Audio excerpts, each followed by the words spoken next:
Hi everyone, this is your Tampa Bay Realtor Lance Moore, and in this video I want to go over 3 common first-time home buyer mistakes.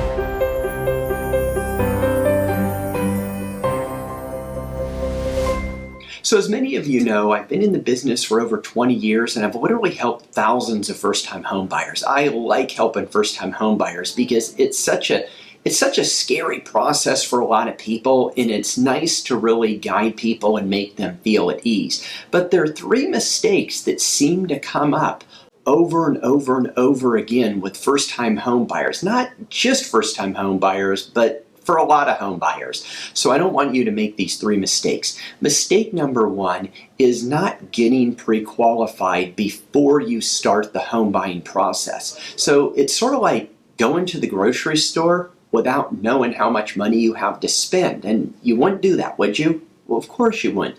And you don't want to go looking for a home. In other words, whether you're just looking on the line or whether you're getting together with a real estate agent and you're looking around, you want to get pre-qualified. You want to have an idea of what you could afford. But there's a lot of other benefits to this.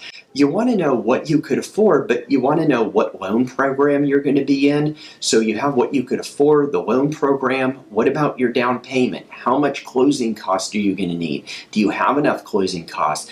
Do you have to stay for closing costs? Do you need help with closing costs? So there's a lot of different things that go into this, but you need to talk to a lender before you start the whole process. The second thing is not getting approved for the maximum dollar amount. Now, I don't mean your comfort level. So it's sort of like a credit card. We all have credit cards. So I may have a credit card that has a $10,000 spending limit on it. It doesn't mean I'm going to spend anything close to $10,000 on it. And it's the same way when you buy a home. Let's say your comfort level is $250,000. That's sort of where you feel comfortable at. But you qualified for $300,000. Get approved on what you qualify for, because a lot of people, they get qualified for the $250,000.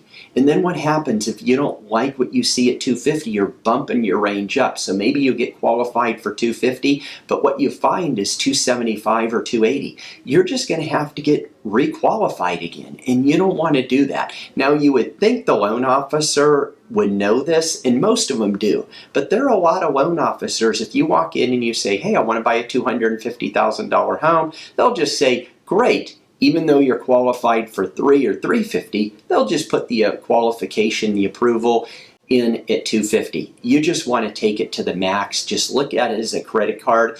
You don't have to use all that, but it's there if you need it.